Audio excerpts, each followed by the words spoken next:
श्रोते हो, कथा विश्व या यूट्यूब चॅनलवर मी दिव्या आपलं मनापासून स्वागत करते. तर आपण ऐकत आहोत बाबाराव मढावे लिखित भाकर भाग 13. आकाश ढगांनी गच्च दाटून आलं. वादळ सुसाट वेगानं सुटलं. अरुंद पायाची शकुंतला रेल्वे वाऱ्याला लोटत धावत होती. रेल्वेत पोटाजवळ गाठोडं घेऊन कमला खिडकीतून बाहेर डोकावत होती. तिच्या डोक्यावरचे तेल नसलेले केस अस्ताव्यस्त पसरलेले होते. हाताच्या तळव्यानं तोंडावर आलेल्या केसांच्या बटा सावरीत ती वादळाकडे पाहत होती. तसं तिच्या जीवनात वादळ आलंच होतं. पती मरून 20 वर्ष अशीच उलटून गेली. एकुलत्या एका पोरीस ती तळ हातावरील फोडाप्रमाणे जपत होती. दुर्गा तिचं नाव. मायच्या बाजूलाच बसली होती. खिडकीतून ती वादळाकडे आश्चर्याने पाहायची. मायला म्हणाली, माय, पाणी येते का हो? माय म्हणाली, तुले कसं माहीत व दुर्गे? काऊन, मले समजत नाही का? आभाळात काळे ढग धावत हाय, इचं चमकत हाय, वारं बी सुटलं हाय. पोरीचं म्हणणं ऐकून कमला हसली.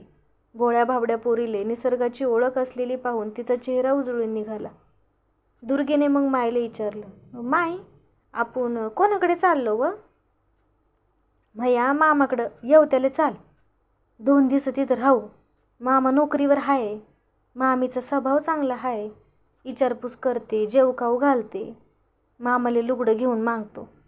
तुझ्यासाठी मामाच्या पोरीचे जुने कपडे मागतो. मले मामा बिगर कुणीच राहिलं नाही. मामा म्हणते तुले हॉस्टेलला शिकायला टाक, जेव्हा खावाले मिळते. पण कसं करावं व दुर्गे? तुझ्याशिवाय मले करमत नाही. तुले सोडून कसं राहू? मी भीक मागून आणतो तुझ्यासाठी. दुर्गेच्या डोळ्यात पाणी भरून आलं. मी नाही जात ना तुले सोडून हॉस्टेलात. तू काही काळजी करू नका मा. कमलीनं आपल्या पोरीचे मुके घेतले. फाटक्या परकरातील दुर्गाची तिला काळजी वाटत होती. रेल्वे हळूहळू यवत जवळ करत होती. पाणी सुरू झालं. रेल्वेच्या खिडकीतून पाणी आत घुसलं. कमला पोटाजवळ धरलेलं लुगड्याचं गाठोडं ओलं होऊ नये म्हणून इकडे तिकडे लपवीत होती. थोड्या वेळानं रेल्वे येवतेच्या स्टेशनवर येऊन थांबली. कमलीनं दुर्गीचा हात धरला. चल दुर्गे, मामाचं गाव आलं. दोघी मायलेकी खाली उतरल्या. भर पावसात मामाच्या घराकडे चालायला लागल्या. जाताना दोघींच्या गोष्टी सुरू झाल्या.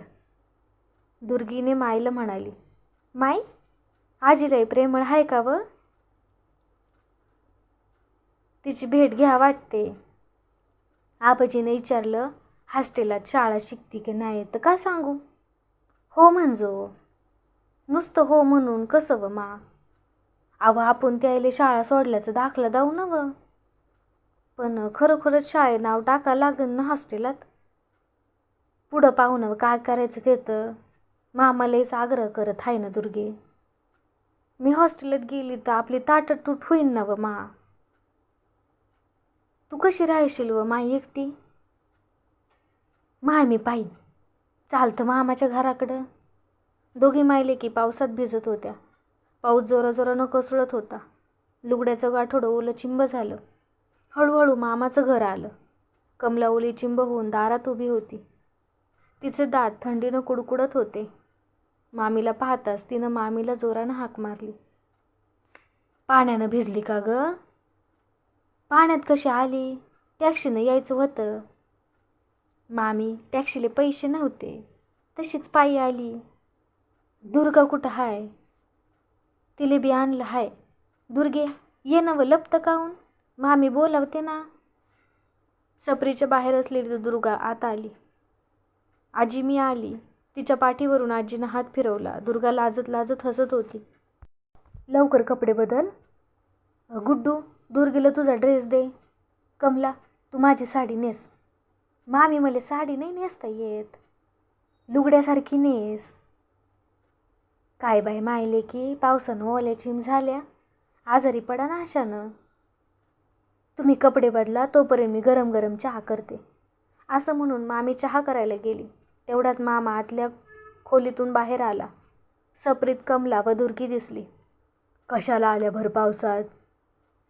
मामानं घरात अडचण होत असलेल्या स्वरातच विचारलं.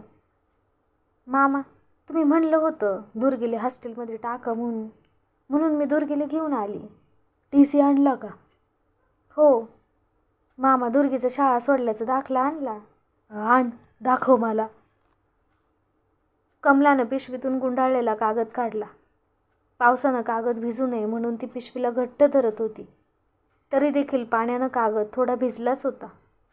TCवर पावसाचे थेंब पडले होते. त्यातून शाई फेलली होती. मामाने दुर्गाला विचारलं, तू हॉस्टेलमध्ये शिकतं ना? दुर्गा म्हणाली, हो आबाजी. तुला एकटीला राहा लागन. असं म्हणताच दुर्गीच्या डोळ्यात टचकन पाणी आलं. लहानपणापासून दुर्गीनं आपल्या बापाला पाहिलंच नव्हतं. मायच तिचं वर्चस्व होती. तिच्या उभेत ती वाढली. दुर्गीसाठी मायनं वाटेल ते कष्ट केलं. भीक मागितली. मायला सोडून राहण्याच्या विचारानं दुर्गी हिरमुसून गेली.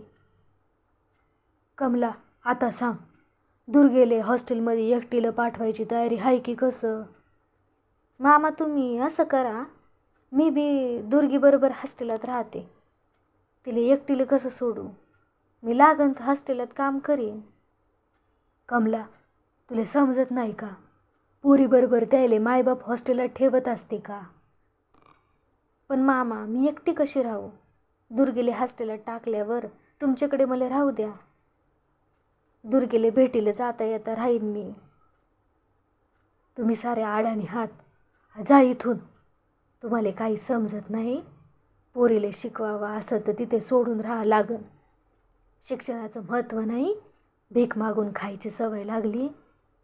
मामानं कमलाचे हातात दुर्गीचा TC रागारागानं दिला. तुम्ही जा येथून. तुमचं काही काम नाही. दारोदार भीक मागत राहायची सवय थोडी तुटणार आहे. तुमच्या घरी तुमचं काही नाही. आमचे नातेवाईक असल्याचं कोणाला सांगू नका. बेवारस कुठले? जा, आले तसे चालते वा. मामा एकसारखा ओरडत होता. तसतशी कमला रडत होती. रडत रडतच ती मामाला म्हणाली, मी जाते. यानंतर कधी या घरी येणार नाही. चाल बाई दुर्गे, कोणी नाही आपलं. माझा जीव आहे तोपर्यंत तुले उपाशी मरू देणार नाही. भीक मागून तुले पोशीन. कमलानं ओलचिंब झालेल्या लुगड्याचं गाठोडं उचलून पोटाशी धरलं. जातो मामा म्हणून सपरातून पाय पुढं काढला. तिच्या हातातील TC तिनं दुर्गीच्या हातात दिली. दुर्गीनं आबाजी जातो म्हणून माईच्या पुढं निघाली. तेवढ्यात मामीनं चहा करून आणला. काहून व काय बोलले त्याईले? तुमच्याच बहिणीची पोरगी आहे, आशेनं भेटीसाठी येते. गरीबाला समजून काहून घेत नाही? कब्बाशा तशाच भरून होत्या. कमला दुर्गीले घेऊन आली तशी शकुंतला रेल्वे पकडण्यासाठी झपाझपा परत जात होती. नुसतंच वादळ येऊन गेल्याचं वाटेनं झाड पडून होतं.